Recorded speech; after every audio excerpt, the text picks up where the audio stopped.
अऊज़ु बिल्लाहि मिनश शैतानिर रजीम।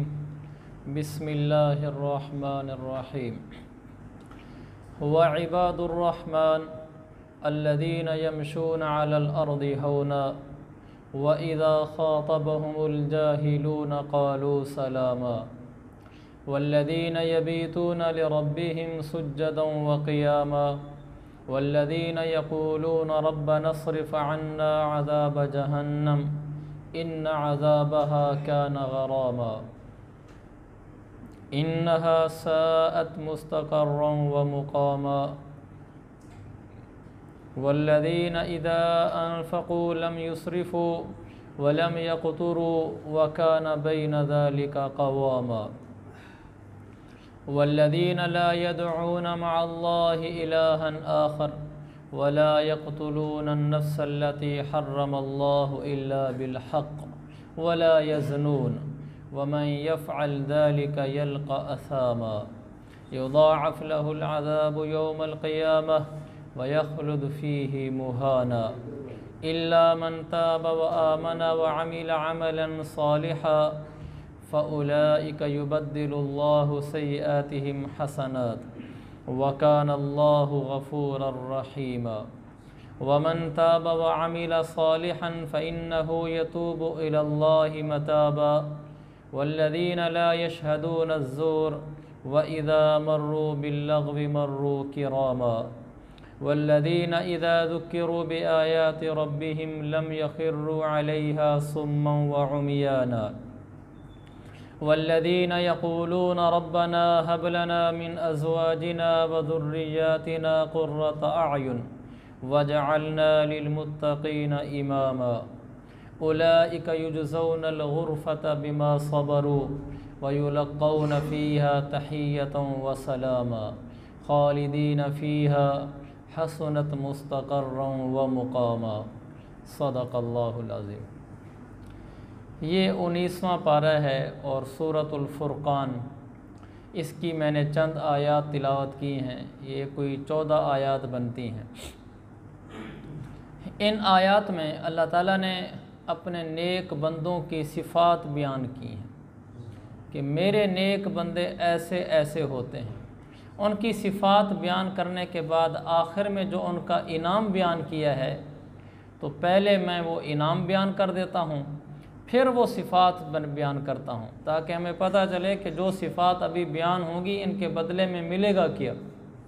तो अल्लाह ताला ने नेक लोगों की सिफ़ात बयान करने के बाद 12 सिफ़ात हैं। ये सिफ़ात बयान करने के बाद का उलाइका युजज़ौनल गुरफ़त बिमा सबरू, ये जो इन सिफ़ात पर जमकर मेरे पास पहुँचेंगे तो मैं इनको जन्नत के बाला खाने दूँगा, जन्नत के ऊँचे मकान दूँगा, जन्नत में ऊँची जगह दूँगा। दूसरा वयुलक़्क़ौन फ़ीहा तहिय्यतन व सलामा, इनको सलामी दिलवाऊँगा।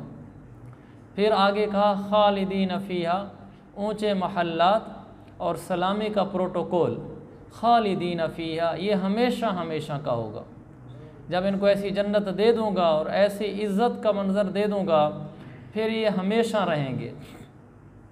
तो कैसा मकाम होगा जहाँ ये रहेंगे? फरमाया हसनत मुस्तक़र्रन व मुक़ामा, बहुत खूबसूरत इनका ठिकाना होगा।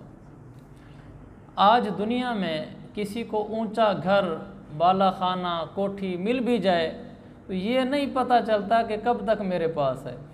डर ही रहता है कि कहीं ऐसा ना हो कि माली हालात डाउन हो जाएं और ये घर भी बिक जाए। आपको कोई मालदार ऐसा नहीं मिलेगा जो गुर्बत से न डरता हो। अजीब निज़ाम है दुनिया का। बड़े से बड़ा मालदार भी गुर्बत से डरता है कि मैं गरीब ही ना हो जाऊं। और दुनिया है ही ऐसी, यहाँ किसी को इत्मीनान मिलता ही नहीं है। अच्छे से अच्छे प्रोटोकॉल लेने वाले इंसान को भी अपनी बेइज्जती और ज़िल्लत का डर रहता है। आप पूछ रहे हैं लोगों से जो प्रोटोकॉल में रहते हैं, उनको ये ख्याल रहता है कि कभी बेइज्जती ना हो जाए। और 2 लोग कह रहे होते हैं कि पता नहीं इसको तो इज़्ज़त ही रहनी है, और वो अंदर से डरा बैठा होता है। यहाँ दवाम है ही नहीं, हमेशगी है ही नहीं, ना इज़्ज़त को ना माल को। बहुत सारे देखे भी हैं, बड़े माल के मालिक थे और मशहूर जुमला ना कि वज़ीर से असीर हो जाता है इंसान, वज़ीर से फ़कीर हो जाता है इंसान। और तारीख़ ने ऐसे देखे भी हैं कि बड़े मालदार थे, सर छुपाने को जगह नहीं मिलती थी। मुग़लिया हुकूमत जो गुजरी है हमारे बरसगीर पाक व हिंद में, हमारे सामने इसकी तारीख़ नहीं है कि आखिरी बादशाह को सर छुपाने की जगह नहीं मिलती थी, और या उसकी सल्तनत में सूरज नहीं गुरूब होता था, या उसको कोई कमरा नहीं मिलता था जिसमें सर छुपा सके। ये अल्लाह का निज़ाम है। और ऐसे ही इज़्ज़तों में भी देखा कि बाज़ों ने बड़ी इज़्ज़तें पाईं और आखिर में ज़िल्लतें देखी। तारीख़ का मुताला करके देखें, जब हमले हुए उनकी रियासतों पर तो उनको जलील करके खींच के निकाला, या उनके आगे पीछे फ़ौजी होते थे और या फिर उनको ज़िल्लत से खींचा जा रहा था। ऐसा हुआ है तारीख़ में। यहाँ हर इंसान डरा रहता है। अल्लाह ताला ने फरमाया ये बाला खाने भी दूँगा और साथ इज़्ज़त भी दूँगा, लेकिन खालिदीन फ़ीहा, हमेशा हमेशा की दूँगा, कभी ख़त्म नहीं होगी। और फिर कहा कि हसनत मुस्तक़र्रा, जहाँ तुम रहोगे वो जगह ख़ुद तुम्हारी आँखों को अच्छी लगेगी।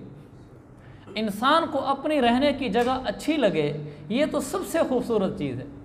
बाद दफ़ा आप किस जगह रहते हैं लेकिन आपको घर अच्छा नहीं लगता। ये जो ड्यूटियाँ करते हैं गवर्नमेंट ड्यूटीज़, तो उसमें इनको क्वार्टर मिलते हैं, तो बाद दफ़ा आदमी को ऐसा घर मिलता है जो अच्छा होता है लेकिन उसकी पसंद का नहीं होता, उसको अच्छा नहीं लगता। वो कहता है गैराज यहाँ होना चाहिए था, और वो कहता है यहाँ जगह खाली होनी चाहिए थी। हत्ता कि यहाँ तक कहते हैं जी ये स्विच यहाँ नहीं होना चाहिए था, बेड के बिल्कुल करीब होना चाहिए था।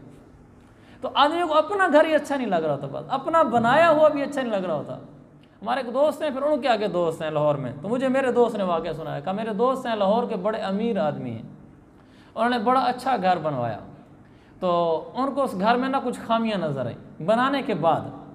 तो माशाल्लाह उनको अल्लाह ने माल अच्छा दिया था, तो उन्होंने वो घर बेच दिया, बनवाया खुद बनवा कर। टाइम अलहदा लगा, पैसा तो खैर जो लगना था, वो घर बेच दिया। कि अब अगला घर जो बनाऊँगा ना वो मैं ऐसे बनाऊँगा ना कि जैसे जैसे कमियाँ पीछे रह गई हैं मुझे अब ये घर अच्छा नहीं लगता, अब अगला अच्छा लगेगा। फिर सारे घर को खुद डिज़ाइन किया, इस एतबार से भी कौन सी चीज़ कहाँ होनी चाहिए, बिल्कुल परफेक्ट घर बनवाया। और जब बनवा लिया, घर सारा तैयार हो गया, बेडरूम बन गया, तो जब सारी उसकी डेकोरेशन हो गई, बेड लग गया, तो देखा ना उसको, कहने लगा उफ़ ये तो बेड के करीब एक स्विच सॉकेट लगवाना था, वो तो लगा ही नहीं, तो अब चार्जिंग के लिए वहाँ मोबाइल जाके रखूँगा, साथ चलो रखा पड़ा तो अच्छा लगता है, अब लीड लगवाऊँ अच्छा नहीं, फिर झरी मरवाऊँ अच्छा नहीं, सारा घर ख़राब होता है। कहने लगा ये भी सही नहीं बन सका। तो दुनिया में अपना बनवाया हो भी बात अब अच्छा नहीं लगता। अल्लाह ने क्या फरमाया, हसनत मुस्तक़र्रा, जो तुम्हें मैं वहाँ रिहाइश गाह दूँगा वो जन्नत की रिहाइश गाह बता रहा हूँ, वो तुम्हें खुद अच्छी लगेगी। लोगों को तो अच्छी लगेगी, तुम्हें भी अच्छी लगेगी, तुम्हें उसमें कोई कजीपन कोई टेढ़ापन नज़र नहीं आएगा। ये अल्लाह ताला ने इनाम बयान किया है अपने नेक बंदों का, जिनकी ये 12 सिफ़ात हैं। अब वो मैंने सिफ़ात बयान करनी है, इब्तिदा करनी है मैंने अपने आप से, फिर आपने अपने आप से। तो हमारा काफ़ी अरसे से दर्स चल रहा है, उसका यही उन्वान है कि हमने अपनी इस्लाह करनी है। दर्स से उठने के बाद ये नहीं कहना कि वो तो ऐसे करता है, देखो आज हमने दर्स में ये सुना है, देखे फलाने को कैसा करता है, ये तो सारी दुनिया कर रही है मेरे बुजुर्गों। हमने तो ये करना है कि कुरान या ये कहे कि मैं क्या करता हूँ, वो क्या करता है वो जाने, उसका रब जाने।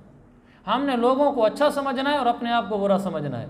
और हमारा अल्हम्दुलिल्लाह ये इस्लाही दर्स होता है, और अल्लाह का शुक्र है ये गैर फ़िरका वाराना दर्स होता है।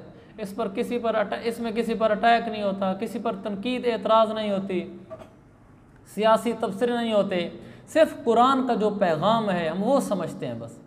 वो मैं भी समझने के लिए आता हूँ, आप हज़रात भी तशरीफ़ लाते हैं कि ये कुरान का खालिस पैगाम जो हमारे पास अल्लाह पहुँचाना चाहता है वो हम तक पहुँचना चाहिए, उसके मुताबिक फिर हमारी ज़िंदगी आनी चाहिए। अगर ऐसा नहीं है फिर तो कोई फ़ायदा नहीं हुआ। अगर दूसरों को ठीक करना है, दूसरों को ठीक करने के लिए तो सारी दुनिया मौजूद है। यहाँ मैं और आप आते हैं अपने आप को ठीक करने के लिए। अगर मैं ठीक हो गया बस मुझे किसी से क्या गर्ज है, और अगर दूसरा ठीक हो गया सारा जहान ही ठीक हो गया, और मैं ठीक ना हुआ मेरे लिए तो कुछ भी ना हुआ, मैं तो तबाह हो गया।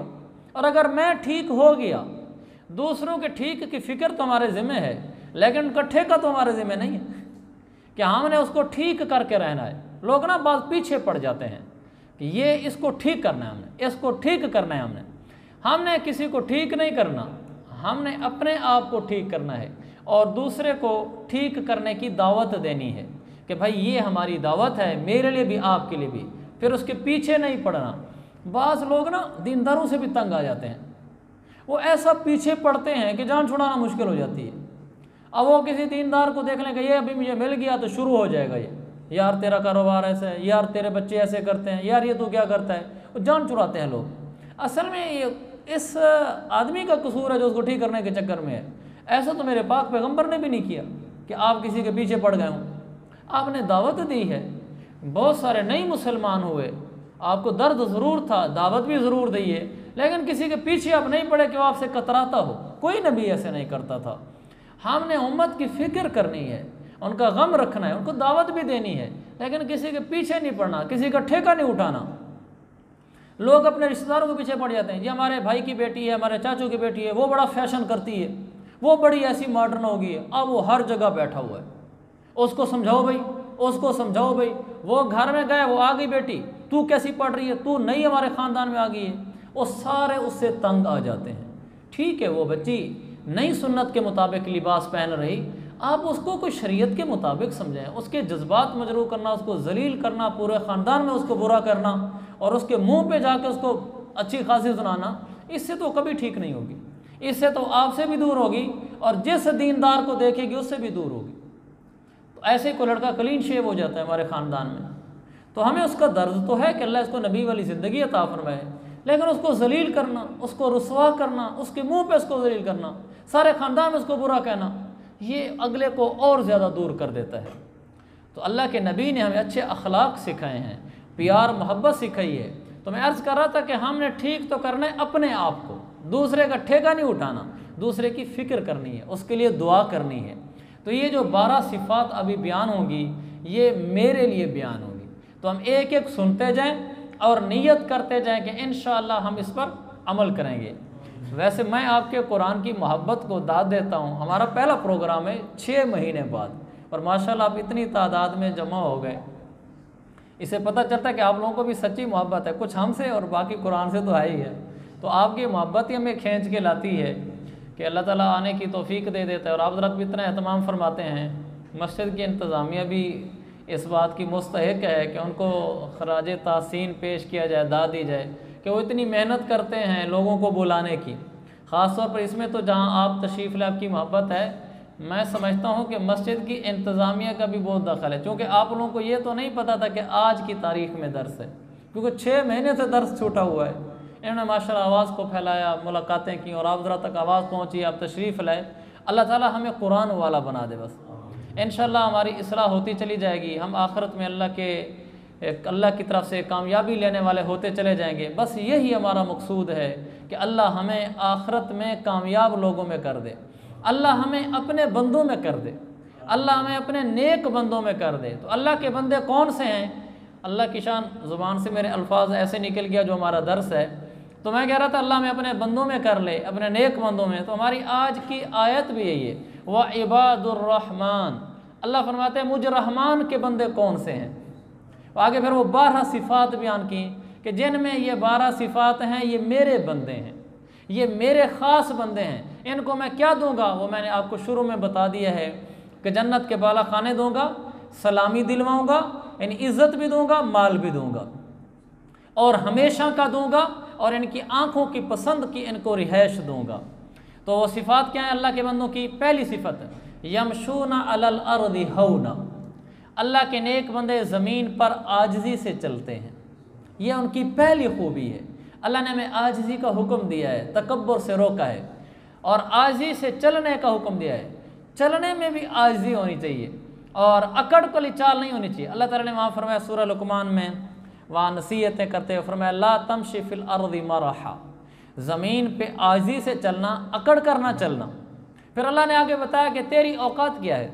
अच्छा, अगर तू नहीं चलता आजिज़ी से, पाँव ज़मीन पे ज़रा टिका के चलता है, अल्लाह ने फरमाया तेरी क्या औकात है, इन्नका लन तखरिकल अर्ज़, तेरे पाँव में इतनी तो ताकत नहीं है कि पाँव रखे और मेरी ज़मीन फाड़ दे। कर सकता है कि ये तो तेरे पाँव की कमज़ोरी है, अकड़ कहाँ है तेरी। फिर आदमी गर्दन उठा के चलता है ना, झुकना पसंद नहीं करता। कहा लन तबलुगल जिबाल तूला, कितना बड़ा तेरा सर है, मेरे पहाड़ तक पहुँच सकता है। कहा औकात तो तेरी ये है, मेरी बनी हुई ज़मीन पे तो पाँव मार के फाड़ नहीं सकता, गर्दन ऊपर करके मेरे बनाए हुए छोटे से पहाड़, मेरी कितनी बड़ी मखलूक़ात हैं, मेरे छोटे से पहाड़ तक तेरा सर नहीं पहुँच सकता, फिर भी अकड़ता है। तुझे मेरा बंदा आजिज़ी सजती है। तो अल्लाह ताला ने आजिज़ी को पसंद किया है। तो फरमाया यमशूना अलल अर्दी हौना, ज़मीन पे आजिज़ी के साथ चलते हैं। आजिज़ी, हमारे उस्ताद हैं मौलाना एहसान साहब दामद बरकातुहुम, ऐसा शख्स मैंने नहीं देखा वैसे, अल्लाह अकबर, किसे कहते हैं ना सिफ़ात का मजमुआ, कुरान सुन्नत उनकी ज़िंदगी से टपकता हुआ नज़र है। मैं मुबालगा नहीं कर रहा, ऐसे हमने उनकी ज़िंदगी में देखा है। और मैं सबक पढ़ा रहे थे सुनन अबू दाऊद का, हदीस की मशहूर किताब है, आप लोग भी जानते होंगे। सबक के दौरान हमें तरगीब दे रहे थे, हमें कह रहे थे अगर कोई गलती हो जाए किसी से, तुम्हारे साथ कोई ज़्यादती कर दे, कोई गलती कर दे, तुम्हें कोई तकलीफ़ पहुँचा दे, तो तुम उससे कहना कोई बात नहीं, कोई बात नहीं, आगे से सीधा नहीं हो जाना, उसको कहना कोई बात नहीं। तो हमें काफ़ी देर इस पर समझाया। ये समझाने के बाद फिर लड़का नीचे बैठा हुआ था किताब लेकर, तो फिर कहा अच्छा चलो भी उठो, शुरू करो सबक। वो जो उठा उसकी किताब लगी यहाँ दड़ा दिया माइक पर, और माइक सीधा मौलाना एहसान साहब के मुंह पर ठा लगा। तो हमारे जहन में ये आया कि अभी थोड़ा सा उसको कहेंगे, कभी होश से उठते हैं। तो मौलाना एहसान साहब ने पहला जुमला ये इरशाद फरमाया, कोई बात नहीं। हमने कहा ये हैं अमल वाले लोग। कोई हम जैसा होता ना तकरीरें झाड़ने वाला, तो तकरीर तो झाड़ी आधे घंटे की, कोई बात नहीं, जब उसके माइक लगा मुंह पे तो उसी बात कोई बात नहीं एक तरफ हो जाती, सारी बातें इकट्ठी हो जाती। अमल वाले लोग हैं। तो मैंने और आपने अमल वाला इंसान बनना है। बातें तो मेरे अजीज़ों सबको आती हैं, बातें कौन सी मुश्किल हैं, असल ये कि हमारी ज़िंदगी में अमल उतरे। मैं अक्सर बयानों में कहा करता हूँ, बीवी के साथ हुस्न सलूक करो, बीवी के साथ हुस्न सलूक करो। तो हर घर में ऊंच नीच होती है। जब हमारे घर में ऊंच नीच होने लगे तो मुझे अपनी तकरीरें याद आती हैं। मैं कहता अब अमल करना पता चलेगा आलिम अमल होने का, तकरीरें तो सारी उम्मत को आती हैं। तो असल तो ये है कि इंसान अमल करने वाला बने, वरना तो सारे करते हैं बातें। तो ये मैं पहली बात बता रहा था कि ज़मीन पे आजिज़ी से चलते हैं। तो मौलाना एहसान साहब की मैं बात बता रहा था, उन्होंने फरमाया तुम चाहते हो कि तुम्हारे अंदर आजिज़ी आ जाए, क्योंकि आजिज़ी वाले जन्नत में जाएंगे और तकब्बर वाले जहन्नम में जाएंगे। ये तो कुरान का फैसला है। तो आजिज़ी फरमाया इख्तियार करो जानबूझ के 3 चीज़ों में, रफ्तार में, गुफ्तार में, किरदार में। ये 3 अल्फाज उनके मुझे आज तक याद हैं, रफ्तार में, गुफ्तार में, किरदार में। इनमें आजिज़ी खुद इख्तियार करो। रफ्तार का माना चलने में, जो कुरान कह रहा है ना यमशूना अलल अर्दि हौना, जब चलो तो आजिज़ी के साथ चलो। वो इंसान का दिल उसको बता देता है कि मैं जब चल रहा हूँ तो अपने आप को बड़ा बना के ज़रा खान साहब, मलिक साहब, चौधरी साहब बन के चल रहा हूँ या आम सा आदमी बन के चल रहा हूँ, वो उसका दिल उसको बता रहा होता है। तो रफ्तार में आजिज़ी रखनी है, चलने में, उठने बैठने में। जहाँ कहीं बैठने लगें तो ये जज्बा ना हो कि मैं ऐसे बैठूं कि सारे मेरे आगे छोटे लगें, मैं उनका बड़ा लगूं। ये जज्बा ना हो कि मैं ऐसे बैठ जाऊँ कि हम सारे एक जैसे लगे, मैं इनमें कोई बड़ा नहीं हूँ। लेकिन दिल इंसान का मानता नहीं है। वो कहता है मैं किसी मजलिस में बैठा हूँ तो लोग आकर आते ही पहचान लें कि मैं इन सबसे बड़ा हूँ। हत्ता के बाज़ अफीसर इस पे नाराज़ क्या बंदा निकाल देते हैं कि मेरी कुर्सी पे मेरा माताहत बैठा क्यों है, मेरी कुर्सी पे बैठा क्यों है। और अल्लाह के नबी कैसे बैठते थे, मशहूर है, आपने सुना होगा। जब अल्लाह के नबी सल्लल्लाहु अलैहि वसल्लम तशरीफ़ फरमा होते थे, जब कोई नया आदमी आता था तो आकर क्या पूछता था, मन मिनकुम मुहम्मद, तुम में से मोहम्मद कौन है। इससे क्या पता चलता है कि वो ऐसे घुल मिल के बैठे होते थे कि मसलन 4, 5, 10, 20 सहाबा इकट्ठे हो गए तो आप ऐसे ही आके बैठ जाते होंगे, सहाबा भी साथ बैठ जाते होंगे। ऐसे नहीं होगा कि अपनी कोई जगह बनाते थे, तुम आकर सारे इस तरह बैठो और मैंने इस तरह बैठना है, ऐसे नहीं, आम लोगों के साथ बैठ जाते थे। उसको पूछना पड़ता था कि तुम्हारा लीडर कौन है। वरना अगर इतना तो उसको पता था कि इनके जो मोहम्मद सल्लल्लाहु अलैहि वसल्लम हैं वो इनके नबी हैं, इनके सरबराह हैं, अगर आपके अलग से वजाहत में हर वक्त बैठते तो आकर देखते ही पहचान लेता कि यही होंगे और कौन होंगे। ये पूछना बताता है कि उनका लोगों में बैठना, लोगों के साथ रहना वो आम लोगों की तरह होता था। तो कोई इससे नहीं पहचान सकता था कि इनमें से बड़ा कौन बैठा हुआ है। तो रफ्तार में आजिज़ी। दूसरा गुफ्तार में, गुफ्तार यानी बोल में आजिज़ी। आजिज़ी का बोल बोलने से इंसान को अल्लाह आजिज़ी नसीब फरमाता है। हमारे बोलों में आजिज़ी हो। बोलों में आजिज़ी कैसे आती है? आपने तकब्बर वाले बोल तो बड़े सुने होंगे, वो कहते हैं मेरे जैसे देखे नहीं होंगे। और ये तो सारे ही कहते हैं, पता है तुझे मैं कौन हूँ, हम जैसों से तेरा पाला नहीं पड़ा होगा और तू हमें जानता नहीं है, तेरा जैसे हम जैसों से तेरी कभी टक्कर नहीं हुई होगी, औकात में रहे। ये हमारे मुआशरे के बोल हैं, ये तकब्बुर के बोल हैं, ये अकड़ के बोल हैं। और अल्लाह क्या, शरीयत क्या कह रही है? आजिज़ी के बोल बोलो। अल्लाह के नबी सल्लल्लाहु अलैहि वसल्लम इतनी आजिज़ी में चले जाते थे कि उलमा को हजूर सल्लल्लाहु अलैहि वसल्लम की अहादीस की तशरीह में बताना पड़ा कि ये आजिज़ी की वजह से कहा है। सही मुस्लिम की हदीस है। अल्लाह के नबी सल्लल्लाहु अलैहि वसल्लम ने हज़रत इब्राहीम के बारे में फ़रमाया वो सब लोगों में सबसे अच्छे इंसान थे। हालांकि सब लोगों में सबसे अच्छे इंसान तो हज़रत मोहम्मद मुस्तफ़ा सल्लल्लाहु अलैहि वसल्लम है, और आपने उनके बारे में ये या इस तरह का जुमला फरमाया कि वो सबसे अच्छे थे। तो अल्लाह के नबी तो झूठ नहीं बोलते। अगर आपने कह दिया सबसे अच्छे थे तो फिर सबसे अच्छे वही होने चाहिए, अल्लाह के नबी उनसे कम अच्छे होने चाहिए। उलमा ने यहाँ तशरीह करनी पड़ी कि नहीं, सबसे अजीम हस्ती तो हजूर अलैहिस्सलाम ही है, लेकिन अल्लाह के नबी का ये जुमला आजिज़ी की वजह से था कि आपने आजिज़ी में अपने आप को छोटा करके दूसरे को बड़ा कर दिया। तो आजिज़ी के बोल बोलने चाहिए। नहीं जी हम छोटे आदमी हैं, कोई बात नहीं है जी। अब ये नहीं कहना चाहिए तू मुझे जानता है कि नहीं जानता। वो कहते हैं ना, मशहूर है आदमी के बारे में, उसने किसी अल्लाह वाले को कह दिया तो मुझे जानता है। उसने कहा बड़ा अच्छे तरीके से जानता हूँ। कहा क्या जानता है? कहा नापाक मनी का कतरा था जब तेरी इब्तिदा थी, 2 पेशाब के रास्तों से बाहर निकल कर आया है। अब इस वक्त कोई अच्छा खासा वजन गंदगी का पेट में भर के बैठा हुआ है, और कुछ अरसे बाद ऐसे मुर्दार हो जाएगा कि मरने के बाद 2 दिन रख दें जो बदबू आ जाएगी, उसके कुछ दिनों बाद गल सड़ के मट्टी सुहा हो जाएगा, फिर कुछ दिनों बाद निशान भी नहीं मिलेगा किधर था। मैं तुझे बड़ा अच्छा जानता हूँ, और यही हकीकत है। मेरी हकीकत भी यही है, आपकी भी है। हम गंदे कतरे से बने हैं, पेशाब के रास्तों से बाहर आए हैं, गंदगी अंदर अभी उठाकर बैठे हुए हैं, और ऐसे मर के गल सड़ जाएंगे कि जब मर के इंसान कमरे में भी पड़ा हो तो बाल बच्चे भी कहते हैं कि जल्दी दफनाओ, बदबू ना आना शुरू हो जाए। हमारे ख़ानदान का वाक़या है, गर्मियों में इंतकाल हुआ और दफनाने में ताख़ीर हो रही थी, तो बर्फ़ के बुलाक मंगवाए जा रहे थे कि ऐसा ना हो कि बदबू आना शुरू हो जाए, और जल्दी से फिर उनको कुछ ताख़ीर हो गई, दफनाया तो फिर उनके जो सरपरस्त कहने लगे शुक्र है दफना दिया। ये तो हाल है कि हमारी ये तो औकात है, और हमारे हर सुराख से गंदगी निकलती है, मुंह से थूक निकलती है, नाक से रीढ़ निकलती है, आँख से सिंक निकलती है, कान से पीप निकलती है, ये वो गंदा पानी निकल, हमारे हर सुराख से गंदगी निकलती है, और हम मखरज और मरकज़ हैं गंदगियों का। तो इस इंसान को भला सजता है अकड़ना या अकड़ का बोल बोलना? इसकी तो औकात ही क्या है।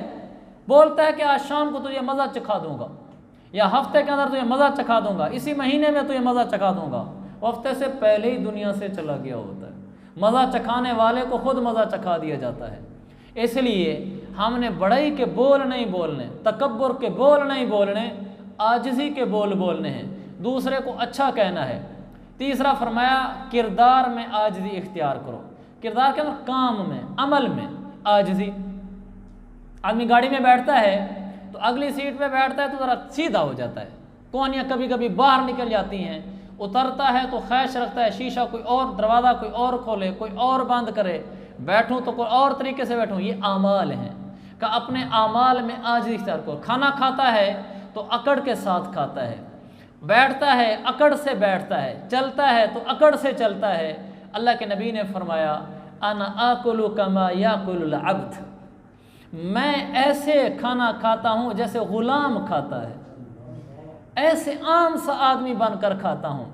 अना अजलिसु कमा यजलिसुल अब्द, मैं ऐसे बैठता हूँ जैसे ग़ुलाम बैठते हैं।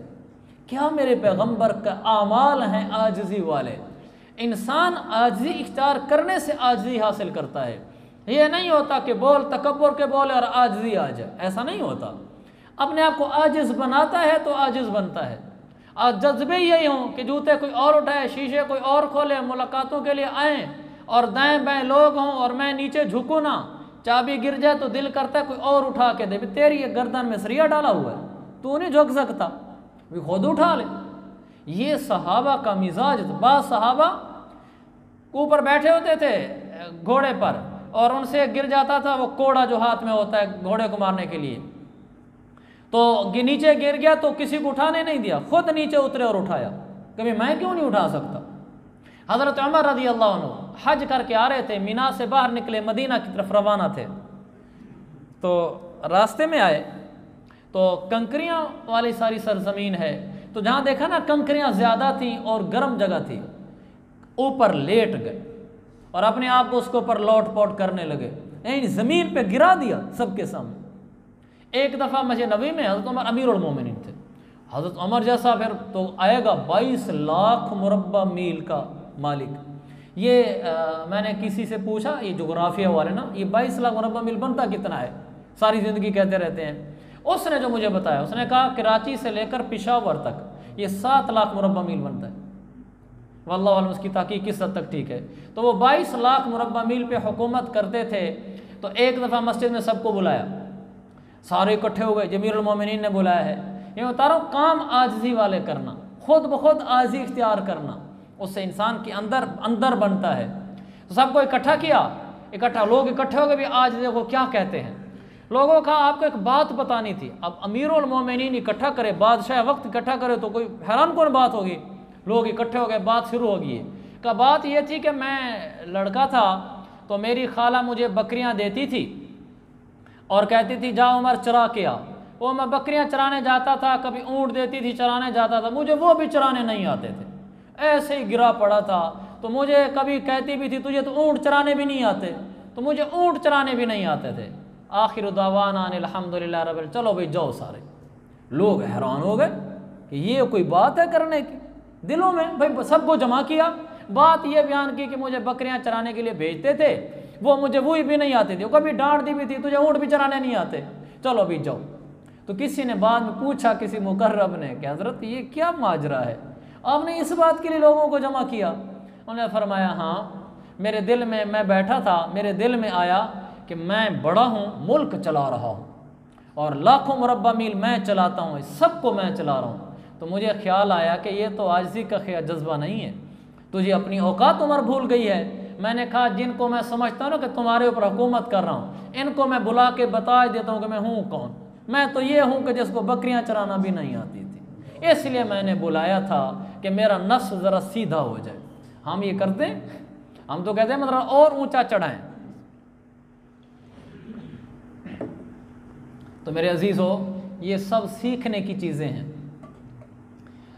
मैं मौलाना ताजमीर साहब के साथ था, एक जगह ना जिम कर रहे थे नीचे तहखाने में, तो हम भी साथ खड़े थे। तो वो वेट लिफ्टिंग कर रहे थे ना, ऐसे वो नीचे से वेट उठाया और थोड़ा सा ऊपर ले गए, वह नीचे रख दिया। गपशप के मूड में थे, ऐसे ही हाथ बांध लिए, कहा अल्लाह बस तू ही निभा देना, फिर नीचे रख दिए, वो फिर उठा लिए। तो मैंने बेतकल्लुफ़ी के माहौल में पूछ ही लिया, मैंने कहा जी ये क्या किया आपने, कि ये हम भी लगे हुए थे, अगर हमें तो आते नहीं, वो लगे हुए थे तो साथ हम भी वैसे ही लगे हुए थे। जो चीज़ें अच्छी लग रही थी, कोई दौड़ने वाली थी, कोई उठाने वाली थी, तो वो तो अपनी रूटीन में कर रहे थे, हम वैसे ही टाइम पास कर रहे थे। तो माहौल कोई गपशप का ही सारा बना हुआ था। तो मैंने कहा जी ये क्या किया है। तो हम थे इस्लामाबाद में, वल्लाह आलम बात का पीछे पस मंज़र मुझे नहीं मालूम, लेकिन उन्होंने जो वजह बताई वो ये है। पस मंज़र शायद ये हो कि कुछ दिन पहले, और कुछ दिन का मतलब कुछ घंटे पहले ही सऊदी सफ़ीर ने उनको बुलवाया था। वहाँ और भी बड़े सोफरा वज़रा जमा थे, वहाँ मौलाना कोई बात करके आए थे। उसके बाद फिर ये जिम में आ गए ना, नीचे जो उनके अपने जिस घर में ठहरे तो उनके तहखाने में उन्होंने बनाई हुई थी। तो फरमाने लगे कि मेरे दिल में आया कुछ ख्याल इधर उधर का, तो मैंने फिर अल्लाह से मुआफ़ी मांगी कि या अल्लाह माफ़ करना, बस तू निभा देना जो ज़िंदगी चलवा रहा है। यानी हर वक्त डरते रहना। ये हो सकता है कि वेट नीचे रख दो, हाथ उठा दो कि अल्लाह माफ़ कर देना और निभा देना। इंसान को ऐसे आमाल करने पड़ते हैं अपने आप को संवारने के लिए। जिन्होंने संवारा अपने आप को, उन्होंने मशक़ें की हैं, मेहनत की है, अपने आप को संवारा है, अपने आप को बनाया है। और जब इंसान बेफिक्र हो जाता है, बस जी मैंने क्या आजी के बोल बोलने हैं और क्या कहना है। एक बुज़ुर्ग के पास मैं बैठा था, तो मैंने उनसे पूछा कि मैंने सुना है कि आप हरम शरीफ बैतुल्लाह के अंदर गए हैं। उन्होंने चुप हो गए, नहीं जवाब दिया। और भी लोग बैठे थे। थोड़ी देर बाद ना उन्होंने मुझसे मसला पूछा, तो मैं ये समझा कि मसला पूछ रहे हैं, तो कहने लगे कि कुत्ता पानी में चला जाए तो पाक हो जाता है। मैं भी ना समझ सा, मैं आगे से कहने ही लगा था कि जी वो तो पाक नहीं होता।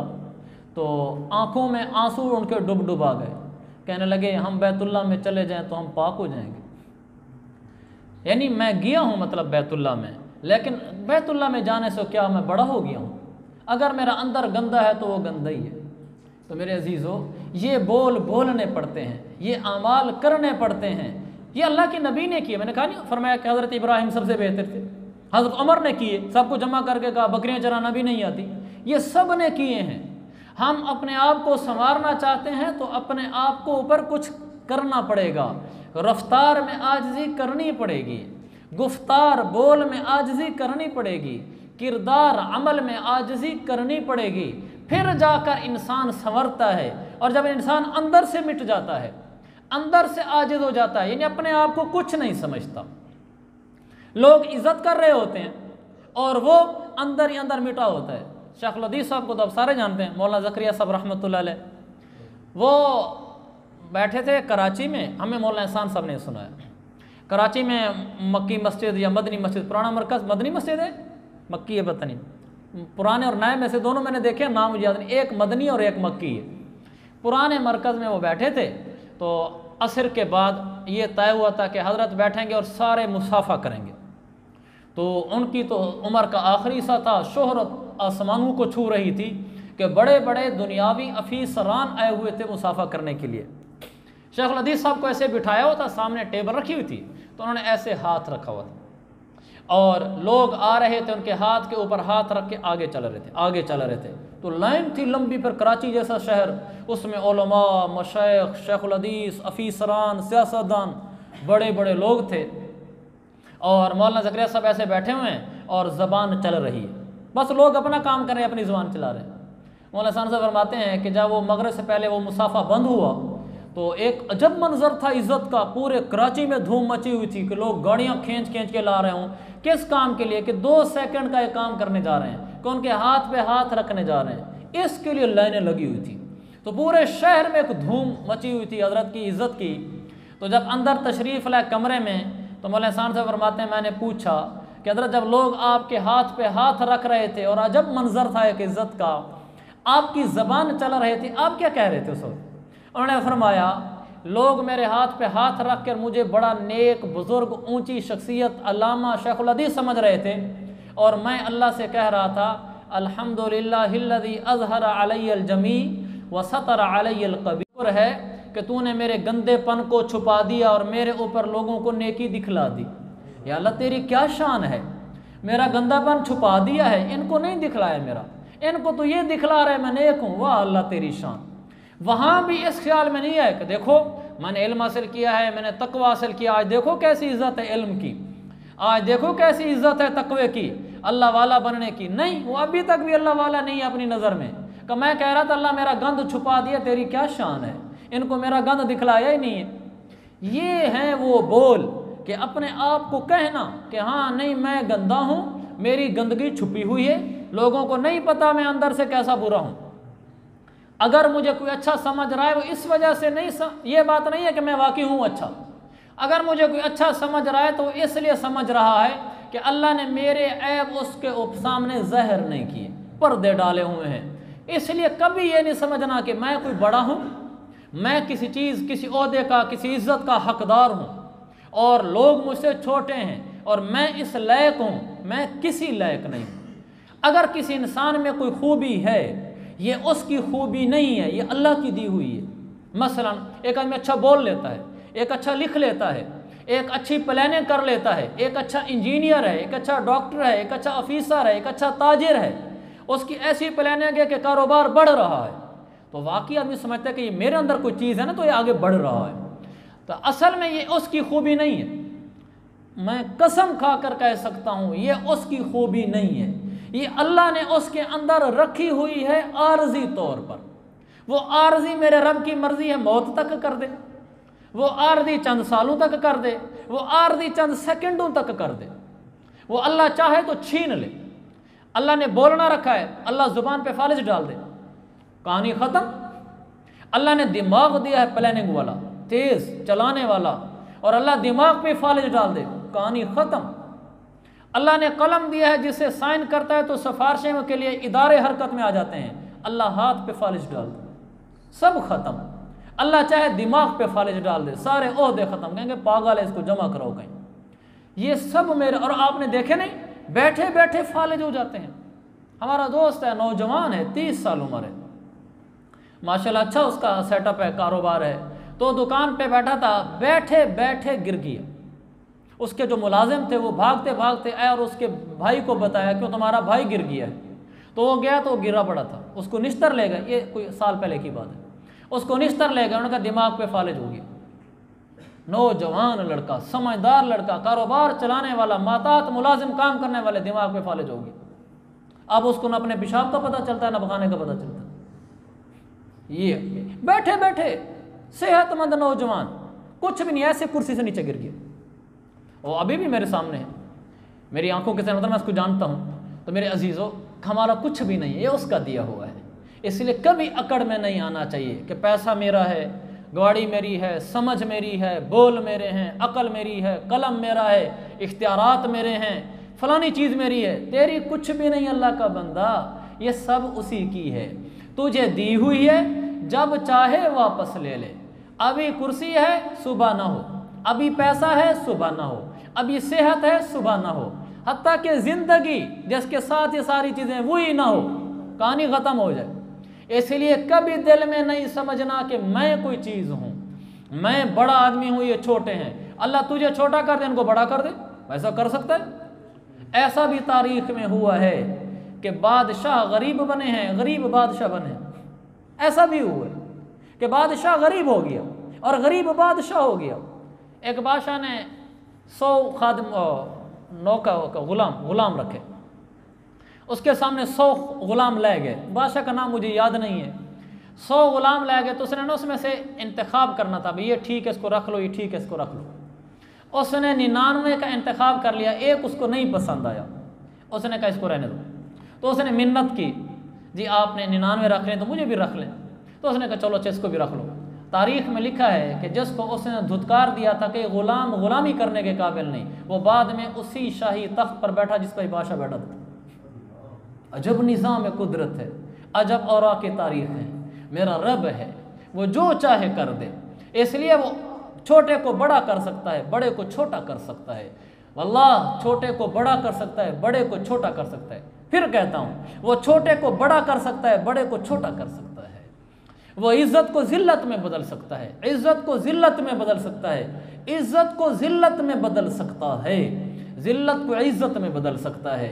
इसलिए उसके आगे नहीं अकड़ना चाहिए। ये मैं दिल की इसलाह की बातें कर रहा हूँ, ज़ुबान के बोल नहीं। दिल में आ जाए मेरा कुछ नहीं है, मैं कुछ नहीं हूँ, सब उसी का है, उसी का है, जब चाहे ले ले, हमारी कोई औकात नहीं है। हम उससे डरते हैं, उसने बड़े छोटे कर दिए, कई छोटे बड़े कर दिए, मैं उसके आगे डरता हूँ। ये पहला सबक है लोगों का, यमशूना अलल अर्दी हौना, कि उनकी मिजाजों में, उनकी तबीयतों में, उनकी चाल में, उनकी गुफ्तार में, उनके बोल में, उनके कौल में, उनके अमल में आजिज़ी टपकती है। वो आजिज़ी का मंबा होते हैं, आजिज़ी उन्हीं के आगे हाथ जोड़ती है।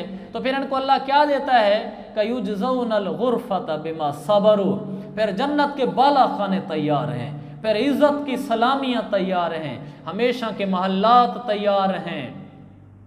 तो जो इंसान इस तरह झुक जाता है, ये तो उसका आखरत का बदला है। उलाइका युजज़ौनल गुरफ़त बिमा सबरू, कि अल्लाह जन्नत में बाला खाने देगा, क्योंकि दुनिया में छोटा बन के आया, तब अल्लाह ने बड़ा बनाना है।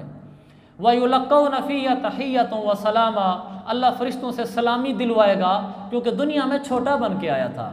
तो अल्लाह ने इसको आखरत में बड़ा बना के दिखलाना है।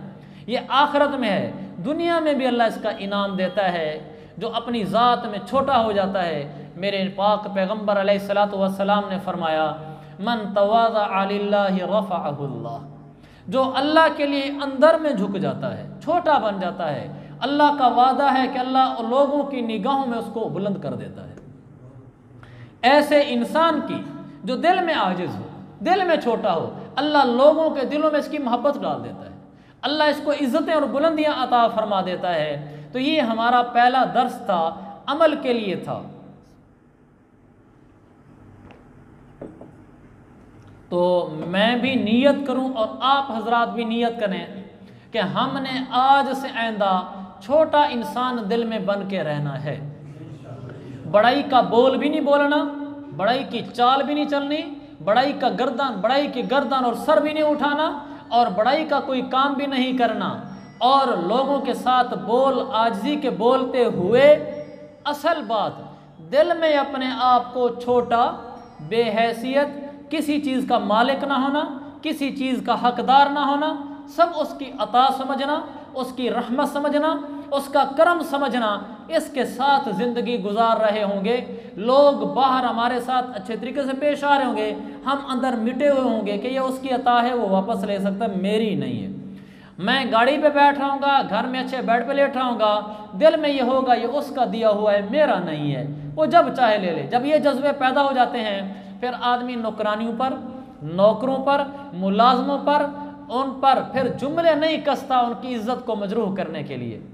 फिर उनको ये नहीं कहता औकात में रहे, क्योंकि इसको अपनी औकात याद होती है। फिर उनको ये नहीं कहता कि होश से बोल, किससे बात कर रहा है, ये नहीं कहता। हो सकता है कि कल अल्लाह मुझे ऐसा कर दे। फिर ये अच्छे अखलाक से बोलता है, फिर ये प्यार से बोलता है, अगले की इज्जत नफ्स का ख्याल करता है।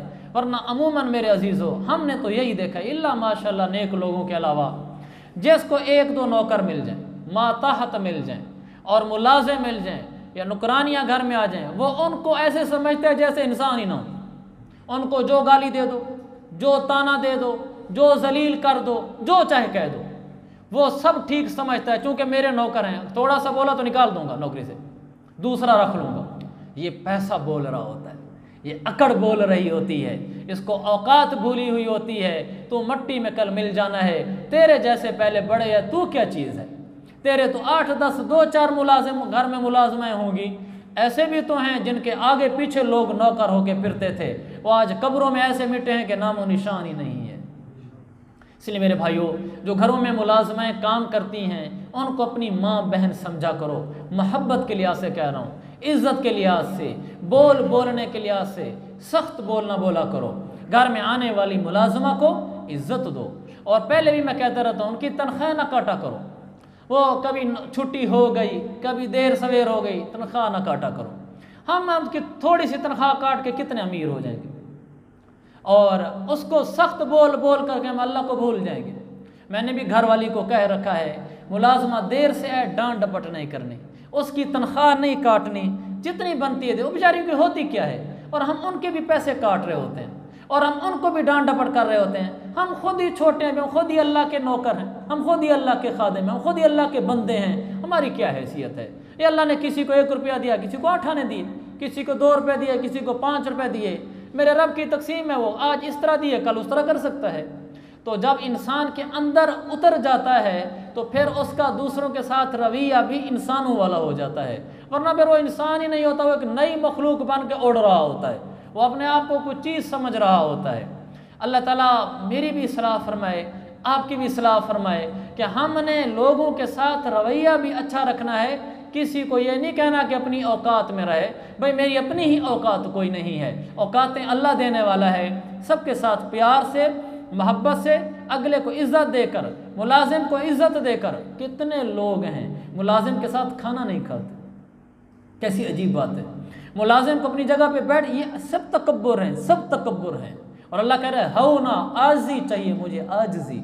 उनके साथ खाना नहीं खाते, और वह हाथ धोए बगैर गिलास लेकर आ जाए, भला हाथ धुला हुआ हो, अपनी इज्जत के खिलाफ में। हाँ, हाथ मैला हो तो कोई हर्ज की बात नहीं है, लेकिन उनसे घिन खाते हैं, उनके साथ नहीं बैठते। मेरे अजीज़ों, अल्लाह की तकसीम है सारी। ऐसा नहीं करना चाहिए कि हम किसी इंसान से नफ़रत करें उसके गरीब होने की वजह से, या उसको डांट डपट करें। ये अल्लाह ताला इससे नाराज़ हो जाता है। हमने मिट के रहना है कि अल्लाह मैं तेरा बंदा हूँ। अब्द किसको कहते हैं? है ना, अल्लाह ने फरमाया इबादुर रहमान, मेरे बंदे बनो। मेरे बंदे ऐसे होते हैं। अब्द कहते हैं अरबी में, एक चौराहा होता है ना, आजकल तो चूँकि चौक ही इतने आलीशान होते हैं कि मट्टी का नामो निशान नहीं होता। आप थोड़ा सा देहातों को तसव्वुर करें जहाँ बिल्कुल सोलंग तक भी नहीं है, तो वहाँ जो चौक होता है ना, उस चौक को अरबी में कहते हैं तरीकुन मुअब्बदुन, चौराहे का रास्ता। वो रास्ता कैसा होता है? उस पर रेहड़ी भी गुजरती है, गधा गाड़ी, बैलगाड़ी, इंसान, जानवर, ऊँट, सब उससे जानवर ज़्यादा गुजरते हैं चौक वाली जगह से। तो वो ज़्यादा जानवर के गुजरने की वजह से वो मिट्टी बिल्कुल पिस कर इतनी वो नरम हो चुकी होती है, ऐसी उंगली भी लगाओ तो वो ज़मीन नीचे दब जाती है, यानी उसमें बिल्कुल भी ताकत नहीं होती, सख्ती नहीं होती। जैसे आम ज़मीन में सख्ती होती है ना, आम ज़मीन को अगर उंगली लगाएं तो ज़मीन नीचे तो नहीं जाती, लेकिन वो चौराहे का रास्ता जिस पे जानवरों के ज़्यादा गुजरने की वजह से वो मिट्टी बिल्कुल नरम हो गई हो और थोड़ी सी भी उंगली रखो तो नीचे दब जाए, उसको कहते हैं मुअब्बद। और उसी मुअब्बद से निकला है अब्द। अब्द का माना ऐसा बंदा जो ऐसा मिटा हुआ, पिसा हुआ, दबा हुआ हो कि जब कोई इंसान इसके सामने आए तो अकड़े नहीं, ये दब जाए, ये पिस जाए, ये बैठ जाए, सीधा ना गर्दन करे, झुक जाए। जैसे मिट्टी उस पर थोड़ा सा जोर दो वो दब जाती है, वो सख्ती नहीं दिखलाती। ये दीवार पे सख्ती है, ये नहीं दब रही, और वो दब जाती है, यानी वो अपने आप को बेहैसियत समझती है। अल्लाह फरमाता है अब्द वो है जो अपने आप को बेहैसियत समझता हो, अपने आप को छोटा समझता हो, अकड़ उसमें ना हो, गर्दन में सरिया ना हो, उसके झुकने वाला हो। ये अल्लाह को पसंद है ये सिफत कि मेरे बंदे में ये खूबी हो। हजूर पाक सल्लल्लाहु अलैहि वसल्लम कितनी ऊंची शान वाले हैं। अल्लाह ताला ने आपकी शान के जहाँ और बहुत सारे मनाजिर बयान किए ऊंची शान के, वहाँ ये भी बयान किया सुबहानल्लज़ी अस्रा बिअब्दिही लैला मिनल मस्जिदिल हराम इलल मस्जिदिल अक़सा, कि अल्लाह ताला अपने नबी को मेराज का सफ़र बयान हो रहा है। अल्लाह ताला अपने नबी को ज़मीन से मेराज पे ले गया, ये मफ़हूम बता रहा हूँ। अब यहाँ हुज़ूर सल्लल्लाहु अलैहि वसल्लम की शान की बुलंदी बताई जा रही है कि आपकी बुलंदी शान देखो, ज़मीन खाक से उठते हैं, अफलाक क्रॉस करके मेराज नसीब होती है तो अर्शों तक चले जाते हैं। ये बुलंदी के लिए जब लफ्ज़ इस्तेमाल किया कि अल्लाह ने ये बुलंदियाँ, गैर मामूली बुलंदियाँ किसको दी, ये नहीं कहा सुबहानल्लज़ी अस्रा बिनबिय्यिही अस्रा बिहबीबिही अस्रा बिमुहम्मदिन, यानी अल्लाह ने ये नहीं कहा कि पाक है वो ज़ात जो अपने नबी को ऊपर ले गई, पाक है वो ज़ात जो अपने हबीब को ऊपर ले गई, पाक है वो ज़ात जो मोहम्मद सल्लल्लाहु अलैहि वसल्लम को ऊपर ले गई। अल्लाह ने ये नहीं कहा, अल्लाह ने लफ्ज़ बदला, कहा अस्रा बिअब्दी, पाक है वो ज़ात जो अपने अब्द को ऊपर ले गई। अब्द का लफ्ज़ यहाँ इस्तेमाल किया है ये बताने के लिए कि जिसमें अब्दियत उतर जाती है, वो अल्लाह के आगे झुक जाता है, अल्लाह उसको फिर बुलंदियाँ देता है। बुलंदियों का राज है कि उसके अंदर अब्दियत हो, उसके अंदर अल्लाह के आगे भी झुकना हो और मखलूक के आगे भी ना अकड़ना हो, उसके अंदर आजिज़ी हो। तो फिर मेरा रब फरमाता है मेरे फ़ैसले हैं, फिर मैं इनको बुलंदियाँ देता हूँ, फिर मैं इनको मेराज कराता हूँ, फिर मैं इनको अपना मुकर्रब कर लेता हूँ। ये हमारा पहला सबक है कि जब इंसान झुक जाता है, अल्लाह के हुक्मों के आगे भी झुक जाता है, अकड़ नहीं दिखलाता। कितने लोग ऐसे हैं कि शरीयत का हुक्म बताओ, कहते तुमने दीन बना रखा है, दीन इतना मुश्किल नहीं है। असल मसला ये नहीं होता, असल ये अंदर जो है ना अब्दियत नहीं है, अभी अंदर में वो नहीं झुका कि मैं अल्लाह के हर हुक्म के आगे झुक जाऊँगा। अब जो हुक्म लगा तबीयत के खिलाफ मुश्किल, ये तो दीन ही नहीं हमारा, तो खुद बना रखा है तुमने। जो बताओ जी खाना खाना, मीठा खाना सुन्नत है, बिस्मिल्लाह जी ऐसा दीन तो बड़ा अच्छा है, अब ये एकदम झुक जाएगा, शरीयत भी अच्छी लगेगी, सारा कुछ ठीक लगेगा। और अगर थोड़ा सा कहो कुछ और, कहो जी इतना दीन भी औखा नहीं है। ये मसला दीन औखा होना का नहीं है, मसला ये कि अभी अपने अंदर अल्लाह के हुक्मों के आगे झुकना नहीं सीखा, ये अब्दियत नहीं उतरी कि अल्लाह का हुक्म है जी अल्लाह लब्बैक, नबी पाक अलैहिस्सलाम की सुन्नत है लब्बैक, हर बात पे आगे झुकता चला जाए। जो हुक्म हो मेरे रब का, जो हुक्म हो मेरे पैगंबर का, उनके आगे झुकता चला जाए, झुकता चला जाए। लोगों के आगे भी अकड़ ना दिखलाए और उनके आगे भी अकड़ के मौके पर झुक जाए कि मेरी कोई औकात नहीं, मैं नहीं अपने आप को बड़ा समझता।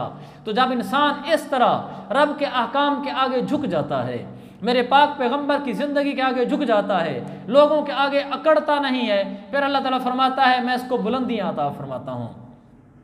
दुनिया में भी बुलंदियाँ और मरने के बाद भी बुलंदियाँ, युलक्कौन फ़ीहा तहिय्यतन व सलामा, दुनिया में लोगों के दिलों में इज़्ज़त डाल देता हूँ, मरने के बाद फरिश्तों की सलामी दिलवाता हूँ कि इसने अपने आप को अब्द बना के झुका दिया था, आज इसकी इज़्ज़तें मुकद्दर करता हूँ।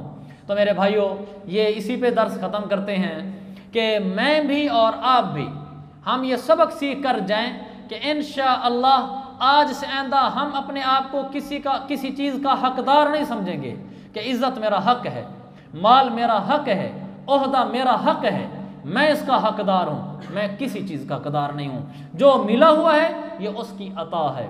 दूसरा, हम किसी से अपने आप को बड़ा नहीं समझेंगे, मैं बड़ा हूँ, ये हल्का आदमी है, ये छोटा आदमी है, ये अदना आदमी है, किसी को हकीर नहीं जानेंगे। हदीस मुझे याद आ गई, अल्लाह के नबी ने फरमाया बिहस्बि इम्रिइन मिन शर्रि अन यहकिर अखाहुल मुस्लिम, आदमी के बदतरीन इंसान होने के लिए इतना ही काफ़ी है कि वो अपने मुसलमान भाई को अपने से कमतर समझे, ये समझे कि ये तो छोटा ऐसे आदमी, हम बड़े लोग हैं। जो ये समझेगा ये बदतरीन इंसान है, इसको भी तो रब ने बनाया था, उसको भी रब ने बनाया था, तो यूँ समझे मैं खुद ही छोटा आदमी हूँ। तो इसलिए मेरे भाइयों, हमने किसी पर जुल्म नहीं करने उसको छोटा समझकर, किसी को ताना नहीं देना उसको छोटा समझकर, किसी को जलील नहीं करना उसको छोटा समझकर। हम सब अल्लाह के बंदे हैं, सब छोटे हैं, बड़ा सिर्फ वो एक ही है।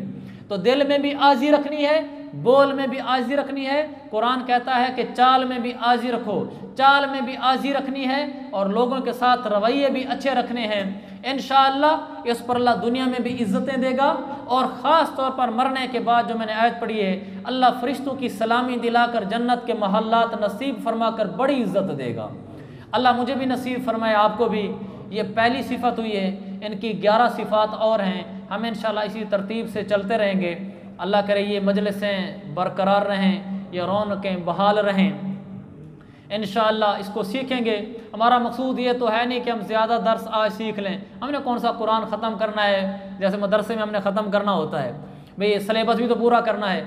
इस साल भी 10 से 12 लड़कों को पढ़ाने हैं, तो हमें पढ़ाने के दौरान ये भी टेंशन सवार होती है कि इतनी ज़्यादा तशरीह कर दी तो आगे सिलेबस कैसे पूरा होगा।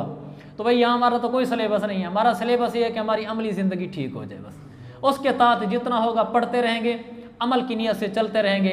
अल्लाह मुझे और आपको तौफीक दे। व आखिर दावाना अनिल हम्दुलिल्लाहि रब्बिल आलमीन।